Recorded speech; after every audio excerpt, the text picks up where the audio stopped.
दास प्रथा के दिनों में एक मालिक के पास अनेकों गुलाम हुआ करते थे। उन्हीं में से एक था लुकमान। लुकमान था तो सिर्फ एक गुलाम, लेकिन वह बड़ा ही चतुर और बुद्धिमान था। उसकी ख्याति दूर दराज के इलाकों में फैलने लगी थी। एक दिन इस बात की खबर उसके मालिक को लगी। मालिक ने लुकमान को बुलाया और कहा, सुनते हैं कि तुम बहुत बुद्धिमान हो। मैं तुम्हारी बुद्धिमानी की परीक्षा लेना चाहता हूँ। अगर तुम इम्तिहान में पास हो गए तो तुम्हें गुलामी से मुक्ति दे दी जाएगी। अच्छा जाओ, एक मरे हुए बकरे को काटो और उसका जो हिस्सा बढ़िया हो उसे ले आओ।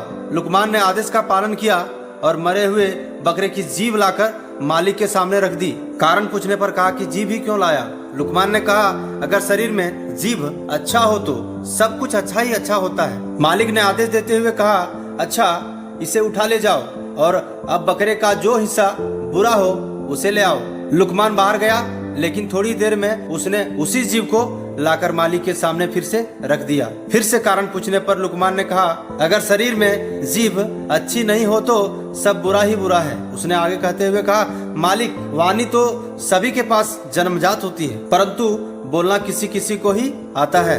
क्या बोले, कैसे शब्द बोले, कब बोले, इस एक कला को बहुत ही कम लोग जानते हैं। एक बात से प्रेम झरता है तो दूसरी बात से झगड़ा होता है। कड़वी बातों ने संसार में न जाने कितने झगड़े पैदा किए हैं। इस जीभ ने ही दुनिया में बड़े बड़े कहर ढाए हैं। जीभ 3 इंच का वो हथियार है जिससे कोई 6 फीट के आदमी को भी मार सकता है, तो कोई मरते हुए इंसान में भी प्राण फूंक सकता है। संसार के सभी प्राणियों में वाणी का वरदान मात्र मानव को ही मिला है। उसके सदुपयोग से स्वर्ग भी पृथ्वी पर उतर सकता है और दुरुपयोग से स्वर्ग भी नर्क में परिवर्तन हो सकता है। भारत के विनाशकारी महाभारत का युद्ध वाणी के गलत प्रयोग का ही परिणाम था।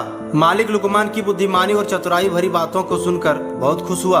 आज उनके गुलाम ने उन्हें एक बहुत बड़ी सीख दी थी और उन्होंने उसे आजाद कर दिया। मित्रों, मधुर वाणी एक वरदान है जो हमें लोकप्रिय बनाती है। वहीं कर्कश या तीखी बोली हमें उपयश दिलाती है और हमारी प्रतिष्ठा को कम करती है। आपकी वाणी कैसी है? यदि वो तीखी है या सामान्य भी है तो उसे मीठा बनाने का प्रयास कीजिए। आपकी वाणी आपके व्यक्तित्व का प्रतिबिंब है, उसे अच्छा होना ही चाहिए।